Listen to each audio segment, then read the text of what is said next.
Donc on revient sur ce plan où il va saisir la branche, sauf que sur le plan où il était sur le point de saisir la branche, si c'est rigoureusement la même scène, il aurait dû déjà avoir le tir du Predator. Alors que là, le tir du Predator arrive après. Donc c'est comme s'il y avait une faille dans la dimension temporelle, comme si en fait Dutch avait sauté, il était retourné dans le temps pour pouvoir faire en sorte de réatterrir pas loin de la branche. Enfin, on est dans un délire. Donc évidemment, c'est pas du tout l'intention du réalisateur.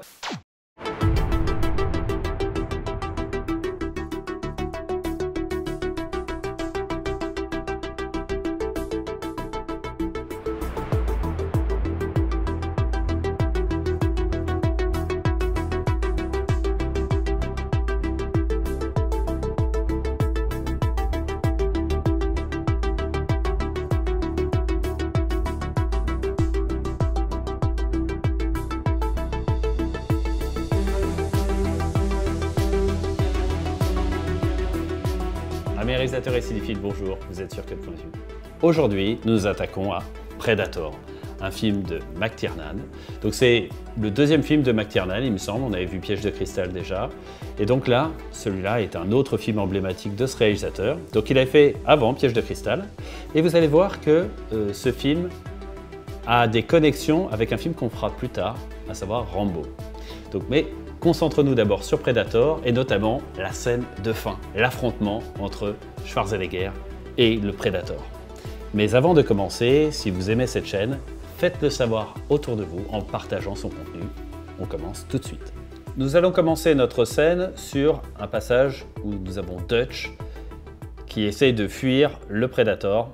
C'est la séquence juste après que le Predator est tiré dans tous les sens, donc Dutch est un peu blessé. On a un plan qui est en longue focale parce qu'on voit que c'est assez flou.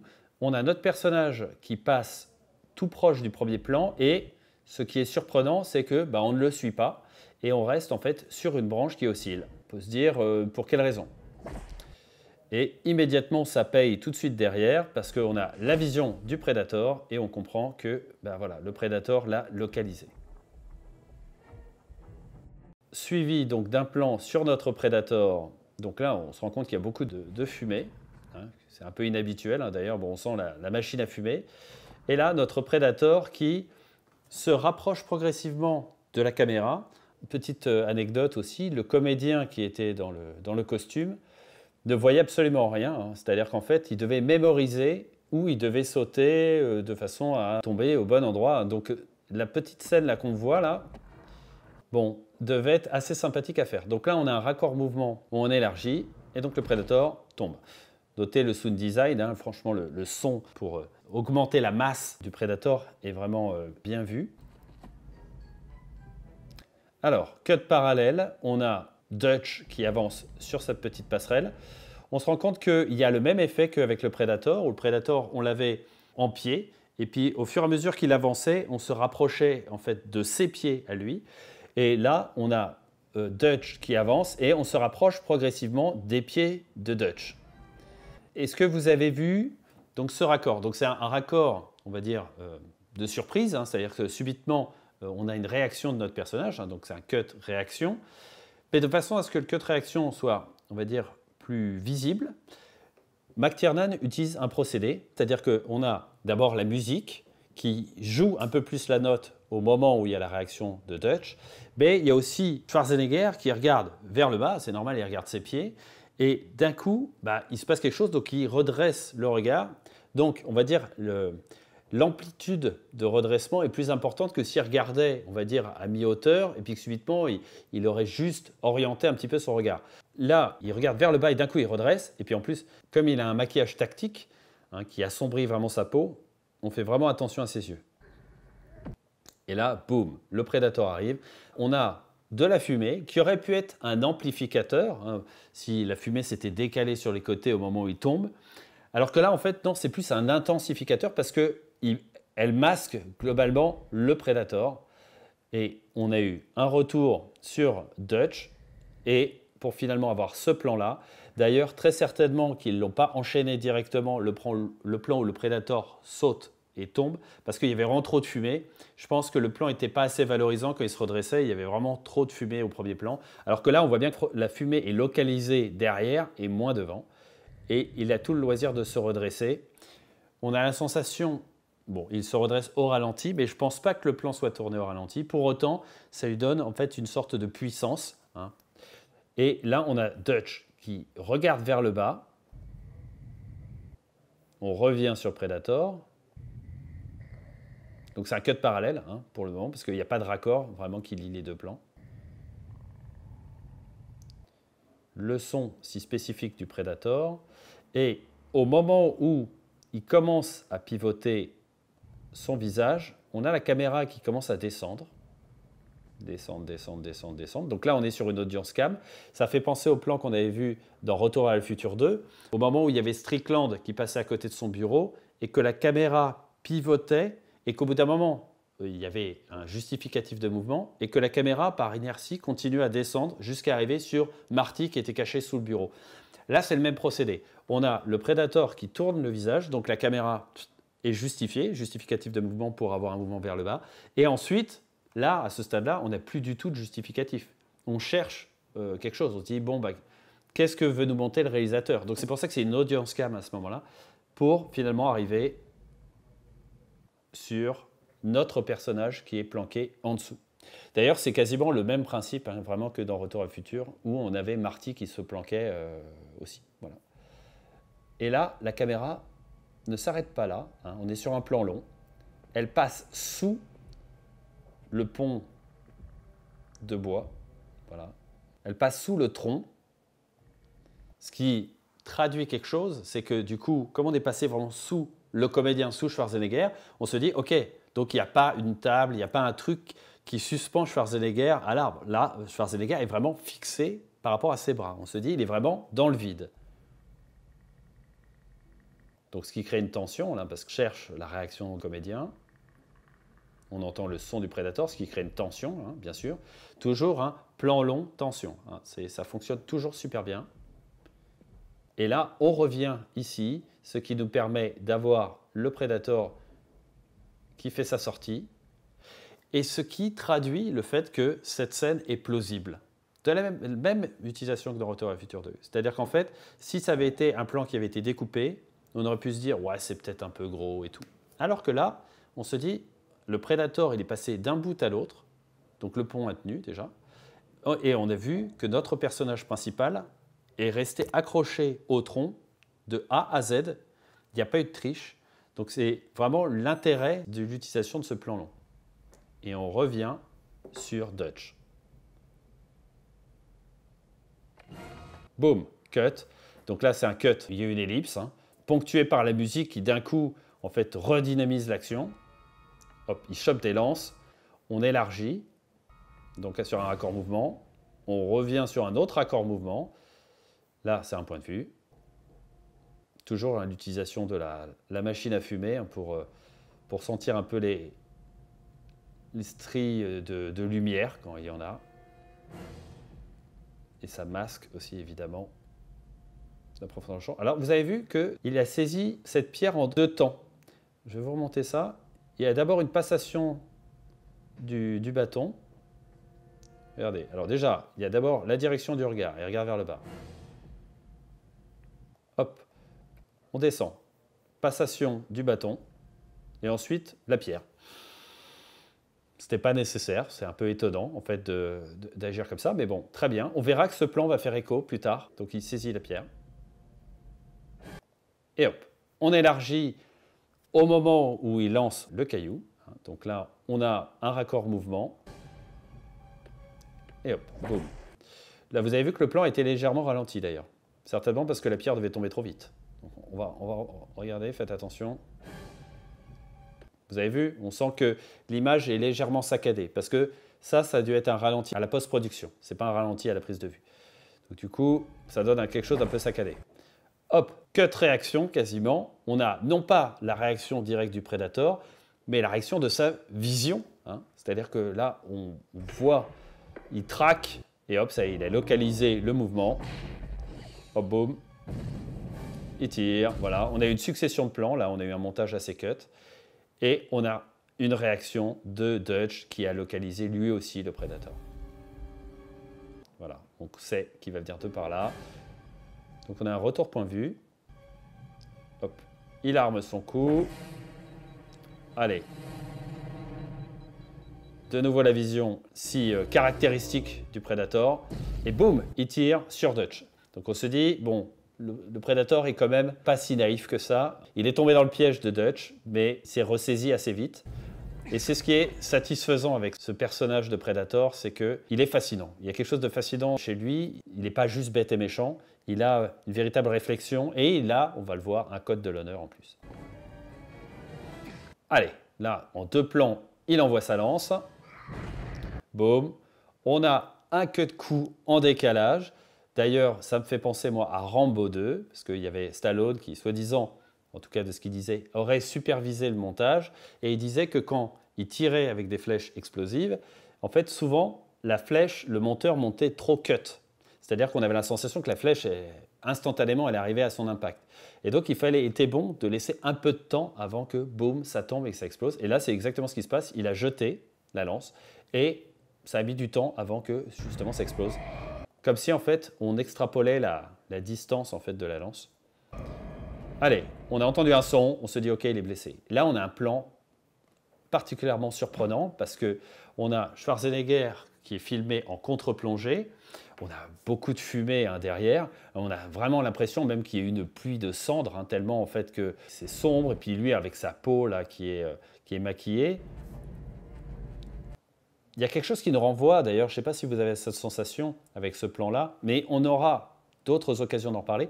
Quelque chose de tribal, en fait, avec ce plan-là, où il avance comme ça, là, de manière déterminée. Et d'ailleurs, ce plan a une dimension déterminée, vraiment liée au fait que la caméra recule au moment où lui avance face à nous, et en plus en contre-plongée. On raccorde sur un plan 3/4 et on revient sur ce plan-là. Allez. Là, ce plan est très valorisant pour Schwarzenegger. Il est en contre-plongée, là, avec sa lance, il regarde vers le haut. C'est vraiment un plan héroïque. Alors là, c'est un pur point de vue. La caméra est caméra à l'épaule. On sent qu'elle n'est pas stabilisée. Il cherche. Hop. Et là, vous avez vu que la caméra avait de l'avance. Comme si l'angle de caméra appelait la vision en fait, du personnage. Ça, c'est très intéressant. Et d'ailleurs, vous allez voir qu'il va y avoir une succession de plans comme ça. Regardez, hop. Là, on pourrait se dire que c'est le point de vue de Dutch. Or, si c'était vraiment le point de vue de Dutch, on ne verrait pas véritablement cette marque-là. On verrait plutôt ce qui est là, derrière, là, ici. Là, en fait, c'est notre point de vue. Enfin, c'est le point de vue que la caméra nous montre. Donc, nous, en tant que spectateurs, on voit ça. Mais c'est un point de vue tronqué, on pourrait dire. Et avec cette histoire de filet. Et vous allez voir qu'il va y avoir une succession de filets qui vont être utilisés. Donc, il y a ce plan-là. Lui sert d'articulateur point de vue, on revient sur lui, ce qui permet d'articuler sur un autre point de vue, voilà, qui a un autre point de vue tronqué, parce qu'on ne voit pas précisément ce qu'il voit, mais on comprend que c'est ce qu'il voit, grâce à ce filet. Ce procédé, McTiernan l'a expérimenté sur Predator, et en fait, il l'a poussé plus loin encore dans Piège de cristal. Hop, on raccorde sur ce plan, donc là, vous avez vu qu'il y a eu un filet, et donc, vous avez remarqué qu'on s'est épargné l'articulateur point de vue. C'est-à-dire que là, on a compris que dès qu'il y avait un filet et qu'on s'arrêtait sur un élément, c'était parce que c'était le point de vue de Dutch. C'est-à-dire que c'est assez intelligent. Il place une règle en disant filet, retour point de vue, filet, retour point de vue, filet et refilet. On comprend que c'est naturellement le point de vue de Dutch. Retour point de vue cette fois-ci. Là, on prend plus de temps. La voix qui nous explique ce qu'on avait déjà compris. Il saigne, voilà. Et là, ça fait comme un jeu de piste. Vous avez vu d'ailleurs que la mise au point n'est pas toujours tip-top. C'est-à-dire qu'on sent que ça traîne un petit peu à faire la mise au point. Je pense que la basse lumière a dû jouer. Ça devait être plus difficile. Alors, comment a été fait le sang du Predator? Donc, il a été fait avec... Vous savez, les espèces de tubes lumineux, là, phosphorescents, là, qui ont été brisés, ils ont pris la substance qu'il y avait dedans, mélangée avec de la vaseline, de façon à ce qu'il y ait cette substance visqueuse. Voilà. Alors, on revient sur ce plan matriciel de contre-plongée sur Dutch qui avance. Là, ce qui est aussi, je trouve, assez habile dans la scène, c'est que on revient régulièrement sur le feu, l'espèce de feu qui avait été allumé au départ pour attirer le prédateur. Et là, en fait, ce feu justifie la plupart du temps la lumière quand elle arrive. Bon, là, clairement, on a une grosse lumière ici là, qui n'est absolument pas justifiée par le feu, hein. Bon, on imagine que c'est la lumière lunaire, même si elle est beaucoup trop intense. Mais en revanche, ce qui est intéressant, c'est que ce feu, vous allez voir qu'il va être plusieurs fois utilisé, mais il permet de spatialiser aussi la scène. C'est-à-dire qu'on sait que l'espèce de camp qu'avait fait Dutch était autour un peu de ce feu. Donc là, on voit que il s'en éloigne. Allez, il traque. Un arrêt.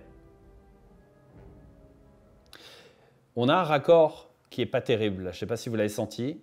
C'est-à-dire qu'on a Dutch qui se redresse lentement. Donc on s'attend à ce que le plan qui suive est un plan de redressement. Or, pas du tout, c'est un plan où il se baisse. On va revoir ça. C'est pas très habile. Regardez, il se redresse et hop, il se baisse. Non. Alors qu'en plus, il s'était arrêté. Donc je pense que le fait qu'il s'arrête, il aurait fallu directement raccorder sur ce plan-là immobile. Et je pense que d'un point de vue timing, c'était un peu gênant. Donc ils l'ont fait se redresser sur ce plan-là, mais je trouve que ça ne marche pas super. Et là, pour le coup, quand on regarde ce plan, on se dit, on est sur la guerre du feu, quoi. On a des grottes, on a de la pierre qui nous renvoie à quelque chose d'archaïque. Lui, il est là, quasi nu, avec une lance. On est renvoyé à des temps immémoriaux, quoi. C'est ça qui est, je trouve, très savoureux dans Predator, c'est que c'est un film de science-fiction pure. Voilà, on est dans le futur, il y a une créature du futur qui arrive et tout, il y a des lasers, il y a tout ce que tu veux. Mais sur la fin du film, on en est ramené à quelque chose, à une lutte, je dirais, mythique, à l'ancienne, quoi. Où les gars, ils se battent avec des pierres, des lances, des arcs. Enfin, c'est intéressant. Alors, là, on a un raccord qui est particulier aussi parce que on s'attend à un point de vue. On s'attend à un point de vue. Or, on a un point de vue tronqué. C'est-à-dire qu'on voit ce qu'il voit avec lui dedans. Et heureusement que le sang du prédateur est très très visible, hein, parce que là, c'est vraiment très sombre. Allez, il rentre dans la grotte. À ce stade-là, on peut se dire même, ça se trouve, c'est un piège. Et on verra que la même situation va se reproduire tout à l'heure. Là, c'est saisissant, là aussi. Parce que comme il a la peau sombre, ses yeux sortent de fou, quoi. Donc, ça donne vraiment l'idée que, voilà, il traque. C'est un chasseur. Vous avez vu, là, la mise au point? Zéro mise au point. C'est-à-dire, on commence sur un plan qui est flou. Regardez. Donc là, c'est un point de vue, mais alors le point de vue flou, hein. Il a besoin de lunettes, notre ami Dutch.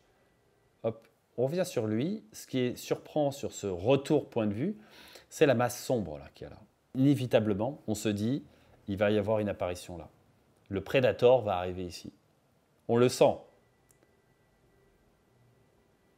On revient sur lui. Donc là, on est toujours sur du point de vue. Vous avez vu la caméra qui tremble, hein, on est vraiment sur un point de vue à l'épaule. Et là, on bascule au flou pour faire la netteté sur le sang du prédateur qui coule derrière. Donc là, clairement, on se dit, ok, si le sang goutte à ce moment-là, c'est que le prédateur est juste au-dessus. Je crois que la figure littéraire, c'est une métonymie. C'est-à-dire qu'il y a un élément qui traduit le personnage. Et là, on raccorde sur un plan qui est justifié, parce qu'évidemment, il est tendu, il se dit, ça y est, il se passe, il y a quelque chose, sur un plan extrêmement serré, hein, de lui.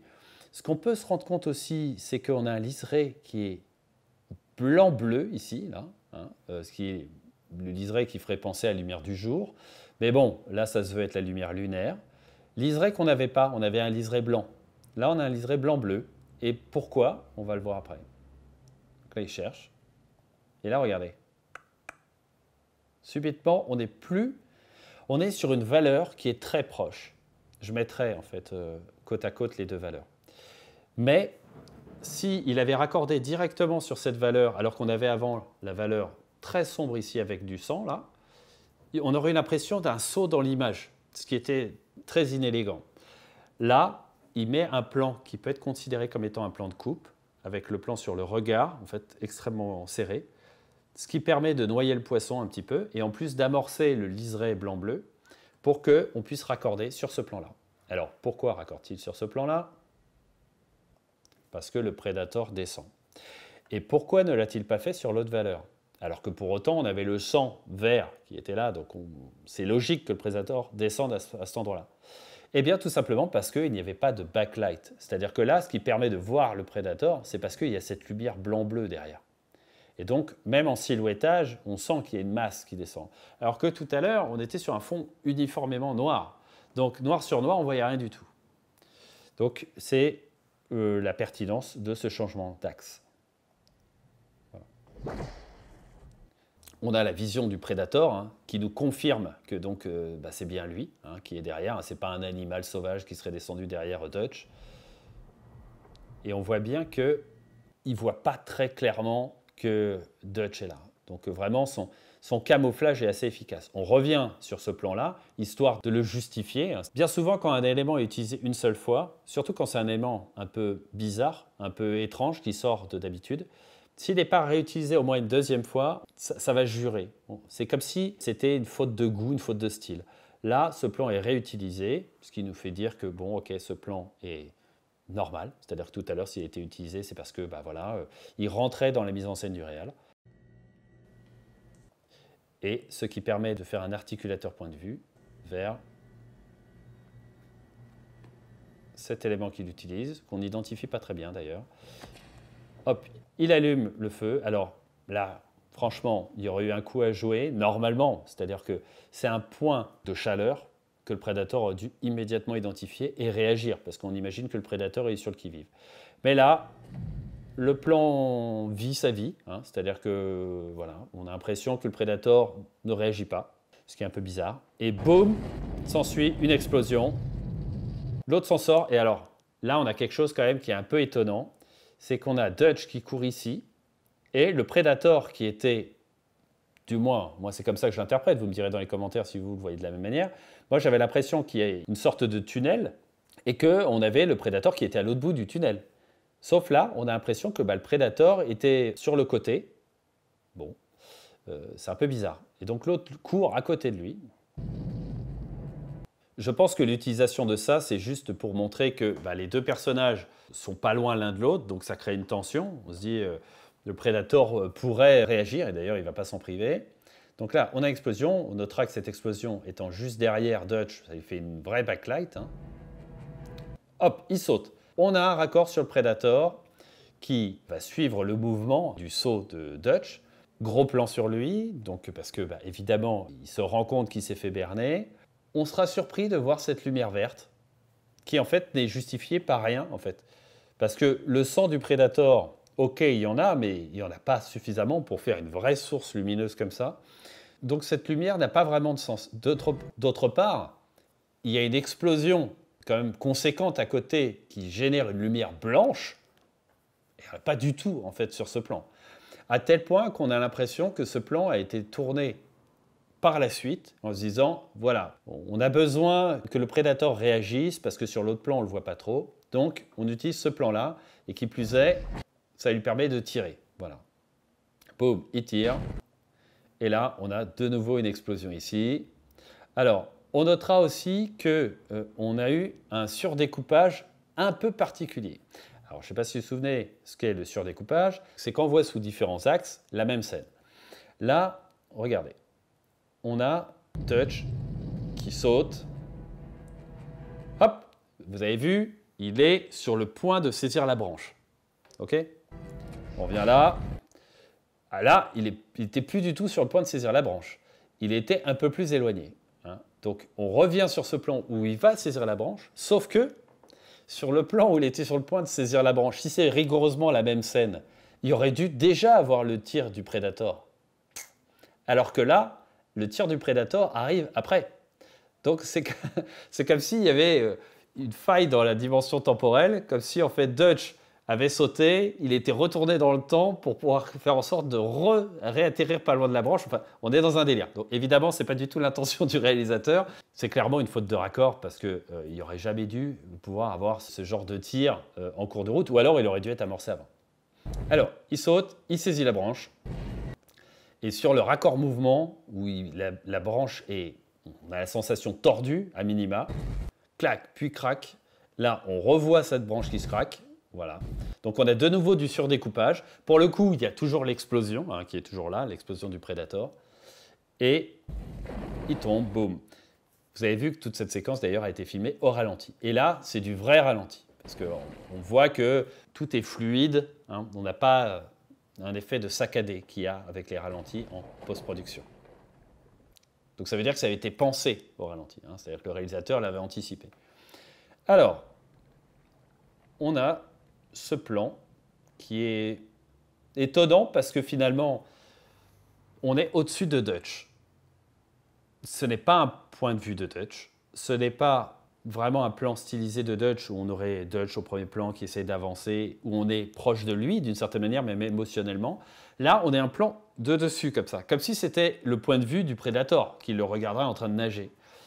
Mais c'est pas ça. Donc là, on retourne sur un plan qui aurait pu être le plan d'arrivée de Dutch sans avoir l'autre plan. Peut-être aussi que c'est une question de timing, peut-être il manquait des plans. Et on le voit arriver. On notera qu'il n'y a que du bruitage, il n'y a plus du tout de musique. Ce qui crée une sorte de suspense, on s'attend à ce qu'il arrive ici. Et si on prend le temps, c'est aussi pour montrer qu'il n'a plus son camouflage. Ça y est. Donc maintenant, il est vulnérable par rapport au Predator. On élargit. Ce plan d'élargissement qu'on reverra dans Rambo, vous verrez, il y a un passage, franchement, c'est quasiment la même chose. C'est-à-dire qu'on est là, on est serré, et d'un coup, on cherche à appréhender un peu l'espace autour de nous, donc on élargit. Là, on voit que les choses semblent calmes. Il y a une sorte de petite brume là qui passe tranquillou. On revient sur Schwarzy, qui donc, ce plan-là est là pour, on va dire, valider le fait que c'est calme.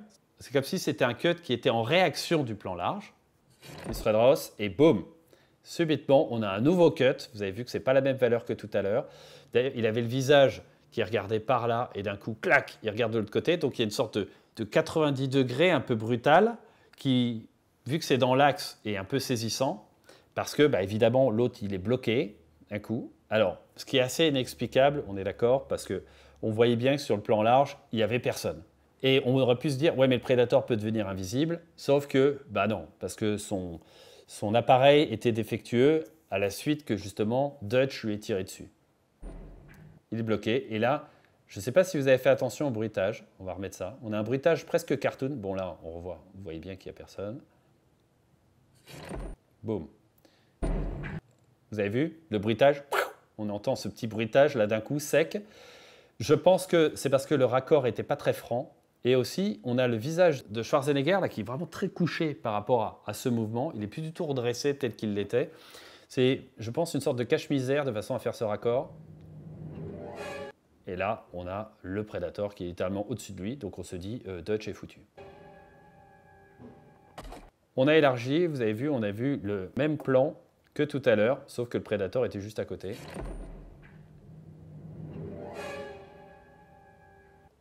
Voilà, là on a le plan de tout à l'heure qui était le plan qui nous rassurait. Là on a le gros Predator qui est là, il est vraiment très massif. Le comédien qui jouait le Predator faisait près de 2 mètres. Allez, il rentre ses lames qui seront réutilisées par la suite, on verra tout à l'heure, ce qui fait penser bien sûr à Serval. Allez, il essaye de lutter, sauf que on élargit sur un plan de façon à vraiment sentir la dynamique où il a saisi Dutch. Et hop, on a même un autre plan supplémentaire pour vraiment montrer qu'il le porte à bout de bras. Et là, on voit d'ailleurs que ce n'est pas Schwarzenegger. Ça traduit vraiment sa masse. Et d'ailleurs, ça a été fait au ralenti. Boum, cut coup au moment où il touche, au moment où son dos touche la roche. Dutch est en très mauvaise position. Là, en plus, on voit que l'autre, il le domine physiquement complètement. Et il domine Schwarzenegger. Donc, on se dit, il est extrêmement fort, notre Predator. Et d'autre part, on se dit également que Dutch, il se porte plutôt bien, parce que là, il est 40 cm au-dessus du sol, maintenu par un bras d'acier. Je pense qu'il ne doit plus vraiment respirer, là. Alors que là, on se rend bien compte qu'il ne saisit pas complètement. D'ailleurs, ça, c'est vraiment un problème. Vous ferez attention dans la plupart des scènes où des comédiens doivent s'étrangler, que bien souvent, en fait, ils simulent même pas l'étranglement, tellement, en fait, pour des raisons de sécurité évidentes, bon, ils évitent de trop compresser, voilà, la carotide. Le point de vue du prédateur qui observe sa proie. Regardez, là, il a carrément le doigt qui est retiré. Il le maintient avec 4 doigts, quoi. Il observe sa proie. Ce qui fera écho, bien sûr, à Predator 2, hein, quand on verra tous les crânes qu'il y a dans sa collection. Et ce qui est amusant, c'est la manière dont il le lâche. On sent presque une intention de jeu, en disant « Bon, allez, c'est bon. J'ai vu ce que je voulais voir. » Il le lâche comme ça. Vous allez faire attention. Regardez. C'est lié à la gestuelle, je pense, de la main, et puis le fait qu'il se tourne d'un coup. Donc là, on élargit évidemment pour montrer qu'il tombe, et puis pour montrer que le prédateur s'éloigne. Donc on élargit bien sûr pour le montrer qu'il tombe. Et là, le prédateur passe au premier plan. Donc on voit bien qu'il se barre sur la gauche. Il continue sur la gauche. Là, on a un mouvement qui est étonnant parce que subitement, il va sur la droite. Donc on a quelque chose qui est déjà moins fluide. Alors, c'est pour montrer la blessure. Hein, d'accord.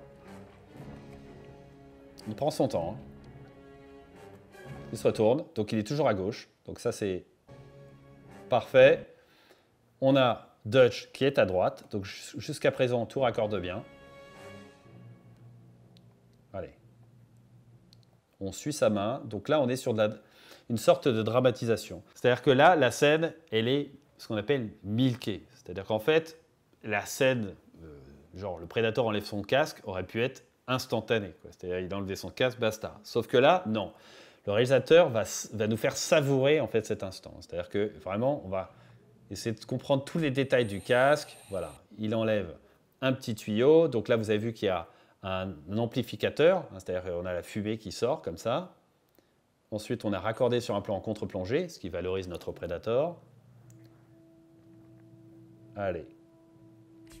Clac. De nouveau, l'amplificateur.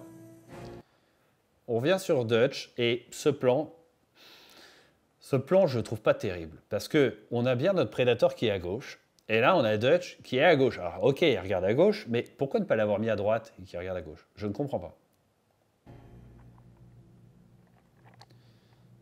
Lui continue, voilà, il enlève son arme. Et sur le mouvement où il enlève son arme, on change, il y a une inversion. C'est-à-dire que le Predator qui était à gauche arrive à droite et on a Dutch qui, lui, est à gauche. Alors, autant Dutch, heureusement qu'il y a une sorte de petit faisceau lunaire là, qui nous permet de le distinguer, parce qu'on n'a pas de backlight, il n'est vraiment pas très visible. Alors que le Predator, lui, par contre, il y a une sorte de V là, ici, qui le met en valeur, et on a une vraie backlight ici qui nous permet de le voir. Et là, malheureusement, ils jettent le casque derrière, hein, donc on ne le voit pas tomber, donc ils ont mis le son, voilà, bien, bien sonore, pour nous faire comprendre que le casque, il n'est pas tombé n'importe où. Voilà, on revient sur lui, et alors là, lui est à gauche, il regarde à gauche, alors qu'il était à gauche, mais le Predator est à droite. Ça raccorde pas terrible. Allez, on revient sur le Predator. Et là, regardez, vous avez vu la manière dont il place ses doigts. Hein, il prend son temps et on a un raccord dans l'axe ici. Là, ça y est, il a été redécalé à droite. Et là, on a la masse ici, qui est la masse du Predator. Allez, il retire. On savoure bien lentement le retrait du casque. On a presque vu le Predator en entier, son visage en entier. Et là, on a ça qui est très intelligent aussi. Ça nous permet d'abord de dilater encore plus le temps. Ça crée un suspense parce que ça y est, on se dit ah ça y est, là, il a dû enlever son casque parce qu'au niveau des yeux, là, on voit ça. Mais nous, on ne voit toujours pas le Predator en entier. Et ça nous permet de voir aussi que le Predator, sa vision sans son casque, c'est la loose. Hein. C'est pas terrible. Allez, il enlève son casque. Suspense, on ne sait toujours pas à quoi il ressemble. On a la réaction de Dutch qui semble horrifié de ce qu'il voit. Et boum, on a le plan sur le Predator. Alors, le design du Predator, c'est Stan Winston qui l'a créé. Mais il y a aussi une autre personne derrière ce design. Quelqu'un de très connu. James Cameron. Parce que James Cameron et Stan Winston, bon, qui étaient amis depuis Terminator, Terminator sorti en 84, Predator 87, eh bien, Stan Winston et James Cameron se sont retrouvés dans un avion et il y a Stan Winston qui disait qu'il galérait à trouver un design un peu original pour le Predator. Et il y a Cameron qui lui dit qu'il a toujours rêvé d'avoir un monstre avec des mandibules. Et c'est ce qui a donné l'idée donc à Stan Winston d'en mettre. Voilà.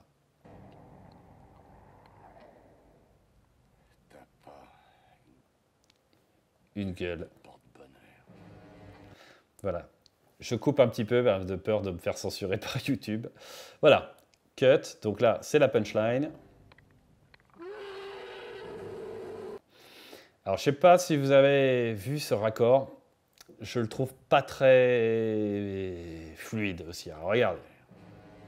Alors là, il y a sa tronche. Et il hurle. On comprend par là qu'il écarte les bras. Et hop, il va le refaire derrière. Bon. On peut se dire que c'est du surdécoupage. Bon, ça n'est utilisé qu'une seule fois, ce décalage. Donc c'est pour ça que ce n'est pas assumé. Hein. Contrairement à ce qu'on disait tout à l'heure, il faut le faire au moins une autre fois. Bon, allez, il avance. Alors là, on a un plan qui est dans le même esprit que tout à l'heure. Sauf que là, on a bon, déjà une petite backlight derrière lui. Lui, beaucoup plus importante. Et ce qui est bien, parce que d'abord, ils sont face à face. Donc ça fait penser à un duel. Et ce qui est intéressant aussi par rapport au Predator, on n'en a pas parlé, mais c'est que le fait qu'il vire son casque, qu'il vire son équipement et qu'il se dise « vas-y, on va s'affronter en gros d'homme à homme », ça traduit quelque chose par rapport à notre Predator. Hein. Il aurait pu l'abattre s'il avait été sans pitié. Mais c'est une créature qui aime le challenge, qui aime le défi, et c'est complètement original en fait pour un méchant. Donc là, c'est pas surprenant que le Predator ait traversé les générations. Alors, il arrive. Donc là, on voit que franchement, il voit que dalle. Hein. Allez, il se décale sur le côté. Lui, il se décale également. Donc on se dit pour esquiver. Mais non, c'est pour prendre un gourdin. Et là, bon, ce qui, on pourrait se dire, est injuste. Parce que justement, le Predator vient de se dire hey, j'enlève mes armes, vas-y, on va s'affronter comme ça, main nue. Sauf qu'on a vu aussi que le Predator est X fois supérieur physiquement à Dutch. Donc, on comprend qu'il puisse y avoir un petit rééquilibrage avec le gourdin. Sur ce plan, on a l'intention du coup. Et sur ce plan, on a le mouvement. Et on a une parade magistrale de notre Predator. Et vous voyez qu'il y a l'utilisation d'un amplificateur. Hein, c'est cette espèce de poudre blanche qui n'est pas du tout possible. Hein. Il peut y avoir des petits copeaux de bois, mais pas autant. Hein. Là, on a l'impression qu'il y a de la farine. Voilà. Ce qui montre la puissance, bien sûr, du Predator. On revient sur Dutch, qui réagit. Et je ne sais pas s'il n'y a pas quelque chose qui vous choque par rapport à ça. Moi, il y a quelque chose qui me choque. C'est en termes de timing. Regarde. Mal joué. On attend. Il arme son coup et il tape. Je trouve que c'est particulièrement long. Et je pense que c'est parce qu'il y a une volonté de faire rire. Et c'était Billy Wilder qui disait ça. C'est que lui s'était rendu compte que dans ses films, il y avait un gag qui, après, s'enchaînait avec un autre gag. Et souvent, les gens riaient sur ces gags et du coup, rataient les gags qui suivaient derrière. Et donc, au montage, il ménageait une plage pour que les gens puissent rigoler.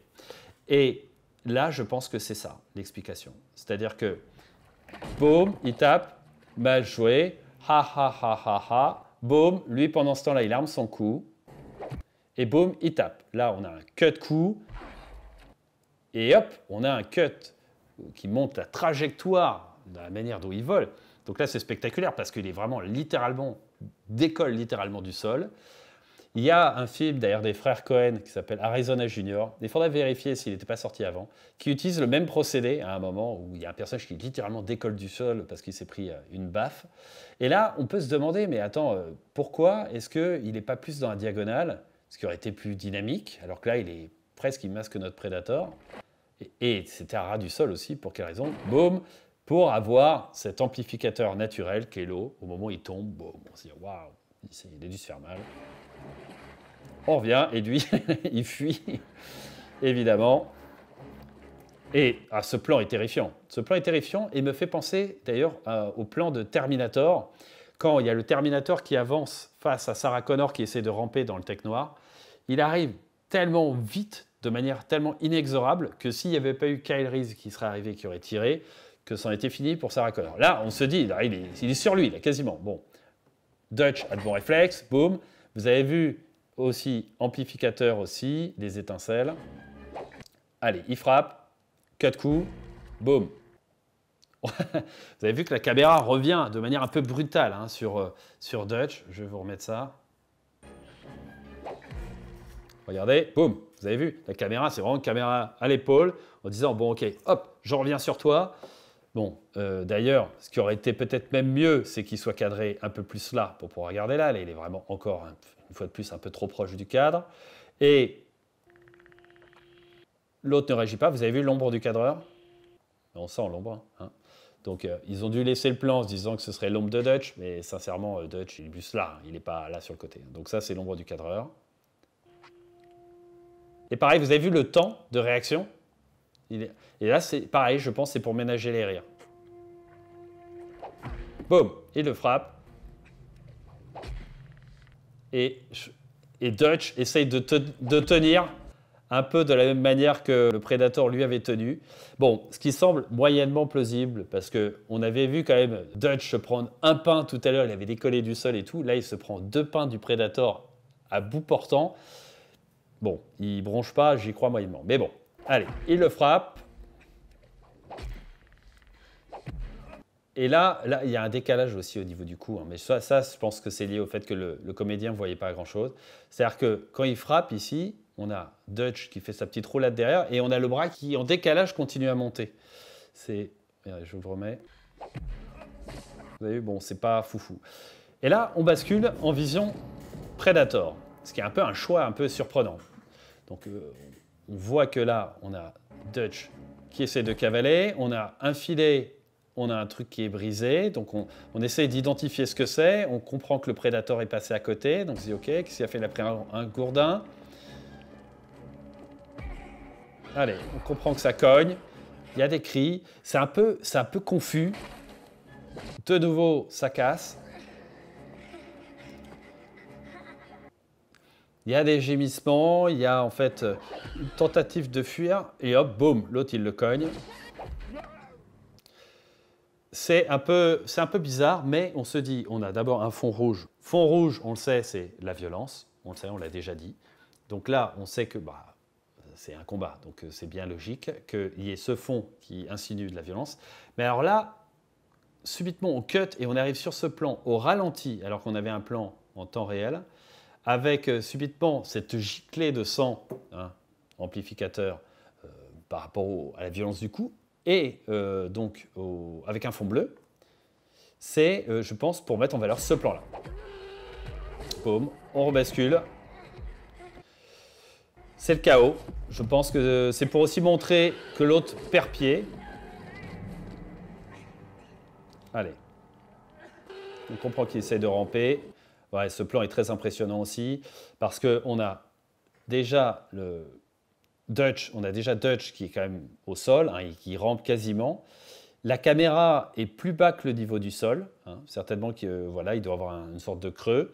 Et on a le Predator avec cette espèce de lumière derrière qui coupe un peu la profondeur de champ, qui arrive et qui le domine hein, littéralement. Ça aurait été même encore plus pertinent qu'il soit ici, hein, je pense. Mais bon. Là, il y a l'arbre, là c'est un peu moins bien. Allez, il se décale d'ailleurs. Allez, il avance lentement. Il savoure lui aussi cet instant, hein, je pense que... Voilà. On revoit le feu qu'on avait vu tout à l'heure, qui est toujours notre spatialisateur, hein, un petit peu. Et là, on a aussi ce plan large qui permet de voir où sont nos personnages l'un par rapport à l'autre. Alors, il enjambe le tronc et hop, il rampe et il va dans cet espace qui nous fait penser un peu à l'espace de tout à l'heure.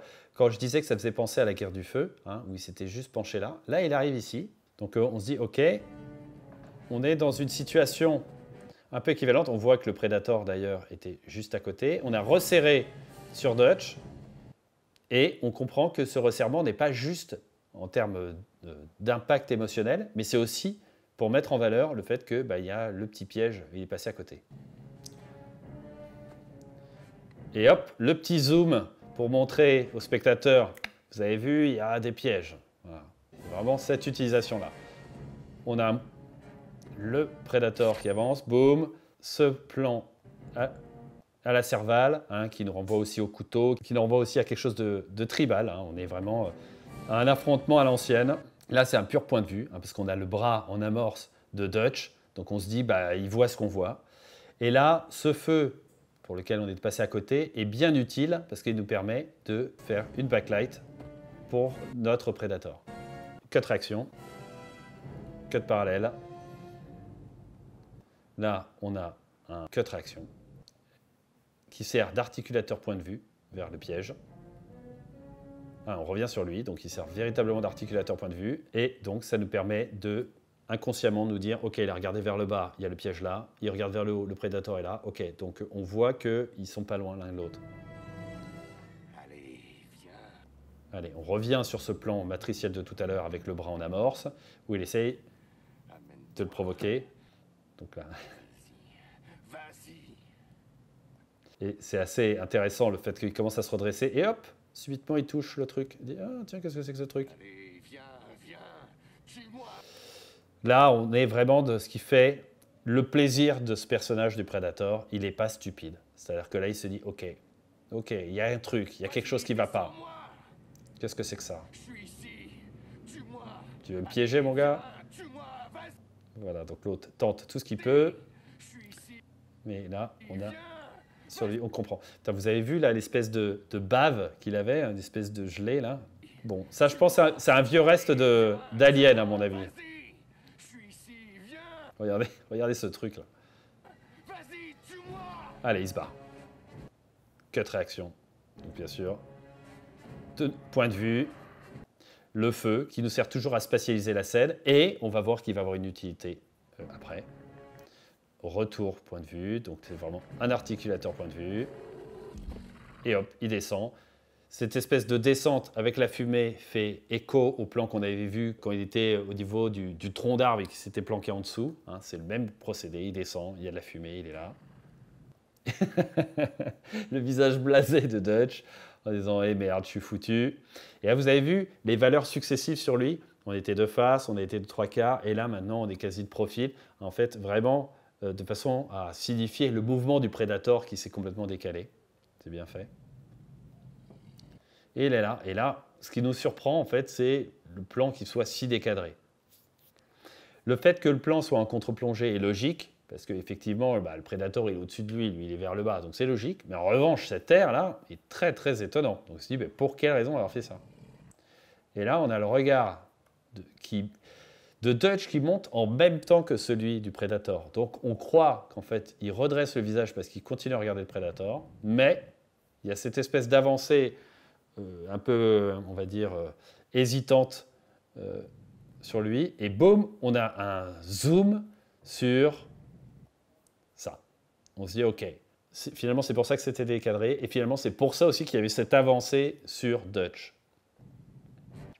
Là, hop, on a la réaction, le mouvement qui permet un raccord point de vue, l'impulsion, on va dire, et là, on a le mouvement, clac, et cut, réaction, immédiat. Le truc tombe, là, on a une ombre un peu suspicieuse, qu'est-ce que c'est? Hop, la réaction de Schwarzy, le truc descend, on va avoir un raccord mouvement, là, lui, cut, réaction, mais tardif, et boum, sur un élargissement, on a un plan presque cartoonesque, où on a le cylindre qui l'écrase, qui tombe dessus. Et bon, là, on a la prolongation du mouvement. Donc ça, sur un raccord mouvement, du coup, qui permet... On se dit, ça y est, c'est terminé, c'est fini.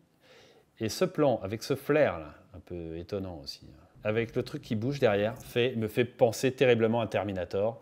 Le moment où Sarah Connor qui croit s'être débarrassée du Terminator après la scène du camion qui a explosé, et que subitement le Terminator sort des décombres pour la poursuivre une nouvelle fois, ça fait vraiment penser à ça, pour moi. Bon, eh ben on va s'arrêter là, les amis. J'espère que ça vous aura intéressé. Si c'est le cas, mettez-moi un like. Si vous souhaitez que j'analyse d'autres films, dites-le moi dans les commentaires. Dans 2 semaines, j'analyserai le rival de Schwarzenegger, Stallone, dans le film Rambo de Tate Kotcheff. D'ici là, à bientôt. Ciao.